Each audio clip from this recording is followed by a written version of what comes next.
Hello বন্ধুরা, মাম্পির রন্ধনশালায় জানাই তোমাদের সকলকে স্বাগত। আশা করি তোমরা সকলে খুব ভালো আছো আর আমিও খুব ভালো আছি। আজ আবার একটা ভিন্ন স্বাদের রেসিপি নিয়ে তোমাদের কাছে চলে এসেছি। আজ তোমাদের সাথে একটা মাছের রেসিপি শেয়ার করব। আজকের এই রেসিপিটা আমার খুবই পছন্দের একটা রেসিপি। আজ তোমাদের সাথে শেয়ার করব দই রুই। মাছের এই পদটা কিন্তু গরম ভাতের সাথে খেতে খুবই ভালো লাগে আর একদমই ঘরোয়া উপকরণ দিয়ে কিন্তু আমার আজকের এই রান্না। রুই মাছ কিন্তু আমরা নানান রকম ভাবে খেয়ে থাকি, কখনো ঝোল, কখনো ঝাল বা কখনো কালিয়া। আর ঠিক সেই রকমই রুই মাছের আর একটা দুর্দান্ত স্বাদের রেসিপি হচ্ছে এই দই রুই। চলো তাহলে বন্ধুরা, আজকে আর বেশি কথা না বাড়িয়ে আজকের এই রান্নাটা আমরা শুরু করে ফেলি। আজকে রান্নার জন্য যে উপকরণগুলো লাগছে চলো সেগুলো আগে তোমাদের দেখিয়ে দিই। দেখো, এখানে আমি 4 পিস রুই মাছ নিয়ে নিয়েছি। মাছটাকে ভালো করে ধুয়ে আমি পরিষ্কার করে রেখেছি। এখানে আছে টক দই, এখানে দুটো মাঝারি সাইজের পেঁয়াজকে আমি একদম ঝিরিঝিরি করে কেটে রেখেছি। এখানে আছে 5টা চেরা কাঁচা লঙ্কা। এদিকে আছে নুন, চিনি, হলুদ গুঁড়ো, লঙ্কা গুঁড়ো, আদা বাটা, রসুন বাটা, 7-8টা কাজু বাদামকে আমি জলে ভিজিয়ে রেখেছি, তেজপাতা, আর আছে গোটা গরম মশলা। গোটা গরম মশলার মধ্যে রয়েছে 2 টুকরো দারচিনি, 3টে লবঙ্গ, 3টে এলাচ। আমি এই গোটা গরম মশলাটাকে বেটে ব্যবহার করব। আর আজকের এই রান্না করতে আমাদের লাগবে সর্ষের তেল। তাহলে এই হচ্ছে আজকের রান্নার উপকরণ। রান্না শুরু করার আগে প্রথমে মাছগুলোকে একটু ম্যারিনেট করে নিতে হবে। তার জন্য আমি একটা বড় বাটির মধ্যে মাছগুলোকে নিয়ে নিয়েছি আর তার মধ্যে দিয়ে দিলাম স্বাদ মতো নুন আর সামান্য একটুখানি হলুদের গুঁড়ো। তারপর খুব ভালো করে প্রতিটা মাছের গায়ে আমি নুন হলুদ ভালো করে মাখিয়ে নিচ্ছি। মাছের মধ্যে খুব ভালো করে নুন হলুদ মাখানো হয়ে গেলে এবার এটাকে পাশে রেখে দিয়ে আমি এবার এখানে একটা মশলা তৈরি করে নেব। তার জন্য একটা মিক্সিং জার নিয়ে নিয়েছি আর তার মধ্যে দিয়ে দিলাম 2 চামচের মতো টক দই। আর আমি যে কাজু বাদাম 7-8টা ভিজিয়ে রেখেছিলাম সেই কাজু বাদামগুলোকেও আমি এর মধ্যে দিয়ে দিলাম। তারপরে জল ছাড়াই এটাকে ভালো করে একটা মিহি পেস্ট তৈরি করে নেব। মশলা করা হয়ে গেলে এবার গ্যাসের মধ্যে আমি একটা কড়াই বসিয়ে দিয়েছি আর কড়াইটাকে খুব ভালো করে গরম করে নিয়ে মাছ ভাজার জন্য আমি দিয়ে দিলাম তেল। এখানে আমি সর্ষের তেল ব্যবহার করেছি। এবার তেলটাকেও খুব ভালো করে আমি গরম করে নেব। তেলটা কিন্তু অবশ্যই ভালো করে গরম করে নিতে হবে, তা না হলে কিন্তু মাছগুলো কিন্তু ভাজার সময় ভেঙে যাবে অথবা কড়ার মধ্যে লেগে যেতে পারে। তারপর খুন্তি দিয়ে তেলটাকে আমি কড়ার চারপাশে একটু ভালো করে স্প্রেড করে নিয়েছি। নিয়ে এবার খুব সাবধানে আমি এখানে মাছগুলো আস্তে আস্তে তেলের মধ্যে দিয়ে দিচ্ছি। আমি এখানে 4টে মাছ কিন্তু একসাথে ভাজবো না, আমি এখানে দুটো দুটো করে মাছ ভাজবো। প্রথমে দুটো মাছ আমি কড়ার তেলের মধ্যে দিয়ে দিলাম। তারপর মাছের একটা সাইড ভাজা হয়ে গেলে খুব সাবধানে আস্তে করে অপর পিঠটাকে উল্টে দিয়ে 2 পিঠটি একটু ভালো করে ভেজে নিতে হবে। মাছের 2 পিঠই আমি ভালো করে ভেজে নিয়েছি। এবার এগুলোকে তেল থেকে ছেঁকে নিয়ে আমি অন্য একটা পাত্রে রেখে দেবো। এই তেলের মধ্যে আমি আরো বাকি দুটো মাছ ভেজে নেব একই রকম ভাবে।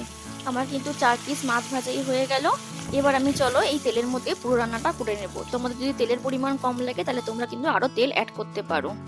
এবার আমি ওই তেলের মধ্যে দিয়ে দিলাম কতগুলো চেরা কাঁচা লঙ্কা আর দিয়ে দিলাম ঝিরি করে কেটে রাখা পেঁয়াজগুলো আর দিয়ে দিলাম স্বাদ মতো নুন। এর ফলে পেঁয়াজগুলো তাড়াতাড়ি নরম হয়ে যাবে।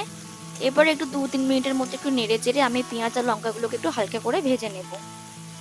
পেঁয়াজগুলো কিন্তু একেবারে কড়কড়ে করে ভাজবে না, তাহলে কিন্তু রান্নার স্বাদ একেবারে নষ্ট হয়ে যায়। তাই মিডিয়াম ফ্লেম রেখেই কিন্তু পেঁয়াজগুলোকে হালকা করে একটু ভেজে নিতে হবে। পেঁয়াজগুলোকে খুব ভালো করে ভেজে নিয়েছি। আমি এবার এর মধ্যে দিয়ে দিলাম আদা রসুন বাটা আর দিয়ে দিলাম সামান্য একটুখানি হলুদের গুঁড়ো আর দিয়ে দিলাম ঝালের পরিমাণ অনুযায়ী লঙ্কার গুঁড়ো।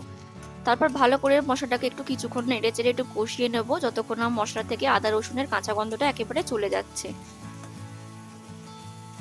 আমি 2 মিনিটের মতো সময় নিয়ে মশলাটাকে ভালো করে কষিয়ে নিয়েছি। মশলা থেকে কিন্তু কাঁচা গন্ধ একেবারে চলে গেছে। এবার দেখো মশলা থেকে কিন্তু তেলটাও খুব ভালোভাবে ছেড়ে দিয়েছে। এবার এখানে যে আমরা পেস্টটা তৈরি করে রেখেছিলাম আগেই টক দই আর কাজু বাদামের, সেটা এখানে ঢেলে দেবো। তবে এই টক দই আর কাজু বাদামের পেস্টটা যখন কড়াতে দেবে তখন কিন্তু অবশ্যই গ্যাসের ফ্লেমটাকে একদম লো করে দেবে, তা নাহলে কিন্তু টক দই যেহেতু রয়েছে কেটে যাওয়ার সম্ভাবনা থাকে। তারপর সবকিছু খুব ভালো করে মিশিয়ে নিয়ে আরো কিছুক্ষণ একটু এটাকে কষিয়ে নেব। টক দই দেওয়ার পর আমি আরো 1 মিনিটের মতো মশলাটা খুব ভালো করে কষিয়ে নিয়েছি।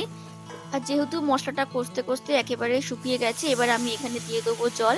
আমি মিক্সিং জারটার মধ্যে বেশ খানিকটা জল দিয়ে ভালো করে ধুয়ে সেই জলটাই আমি এখানে ব্যবহার করেছি।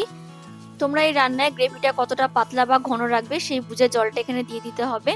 জলটা দিয়ে খুব ভালো করে মশলার সাথে মিশিয়ে নিয়ে একটু নাড়িয়ে চাড়িয়ে নিয়ে ঢাকা দিয়ে হাই ফ্লেমে ঝোলটাকে একটু ফুটতে দেবো। ফিরে এলাম 5 মিনিট পর আর দেখো ঝোলটা কিন্তু একবারে টক বগিয়ে ফুটে উঠেছে। এবার আমি এখানে একটু নাড়িয়ে চাড়িয়ে নিয়ে নুনটা একটু চেক করে নেব। আমার রান্নায় নুন ঠিকঠাকই ছিল, তাই আর নুনটা দিলাম না। তবে যেহেতু এই রান্নায় টক দই ব্যবহার করার হয়েছে, তাই টকটাকে ব্যালেন্স করার জন্য দিয়ে দিলাম সামান্য একটুখানি চিনি। তারপর একটু ভালো করে নাড়িয়ে চাড়িয়ে নিয়ে এবার এই গ্রেভির মধ্যে দিয়ে দেবো আগে থেকে ভেজে রাখা মাছের টুকরোগুলো। সমস্ত মাছের টুকরোগুলো একটা একটা করে আমি গ্রেভির মধ্যে দিয়ে দিলাম। আর দিয়ে দিলাম ওপর থেকে গরম মশলা। আমি এখানে গোটা গরম মশলা বেটে ব্যবহার করেছি। তারপর খুবই হালকা হাতে একটু সাবধানে গ্রেভির সাথে গরম মশলাটাকে একটু ভালো করে মিশিয়ে নিয়ে ঢাকা দিয়ে কিছুক্ষণের জন্য ফুটতে দিয়ে এইভাবেই আমি গ্যাসটাকে অফ করে ঢাকা দিয়ে 5 মিনিটের জন্য স্ট্যান্ডিং টাইমে রেখে দেবো। ফিরে এলাম 7 থেকে 8 মিনিট পর। গরম মশলা দেওয়ার পর কিন্তু আমি আর ঢাকনাটা খুলিনি, গ্যাসটা অফ করে দিয়ে কিছুক্ষণ এইভাবে রেখে দিয়েছিলাম। আর এখন এই ঢাকনাটা খুলে দিয়ে এই হচ্ছে আমার রান্নার আজকে ফাইনাল লুক।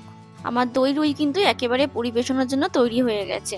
আর দেখতেই পাচ্ছ এটা দেখতে কতটা লোভনীয় হয়েছে। এই দই রুই কিন্তু খুব একটা বেশি ঝোল ঝোল ভালো লাগবে না, একটু গ্রেভি গ্রেভি থাকলে কিন্তু বেশি ভালো লাগবে। তাই আমি কিন্তু দেখো একদম গা মাখা মাখা গ্রেভিটাকে রেখেছি। আর রুই মাছের এই পদটা কিন্তু গরম ভাতের সাথে খেতে সত্যিই খুব অসাধারণ লাগে। তাই বন্ধুরা, তোমাদের কাছে আমার অনুরোধ থাকলো, তোমরা একবার রুই মাছের এই রেসিপিটা বাড়িতে ট্রাই করে দেখো, আশা করছি তোমাদের ভালো লাগবে। তাহলে আমার আজকের এই রেসিপিটা তোমাদের কেমন লাগলো প্লিজ কমেন্ট করে জানিও। ভালো লাগলে একটা লাইক করে দিও, আর আমার চ্যানেলটাকে সাবস্ক্রাইব করে দিয়ে আমার পাশে থেকো। দেখা হবে পরের অন্য কোনো একটা রান্নার ভিডিওতে। ততক্ষণের জন্য ভালো থেকো, সুস্থ থেকো এবং অবশ্যই সাবধানে থেকো। টাটা।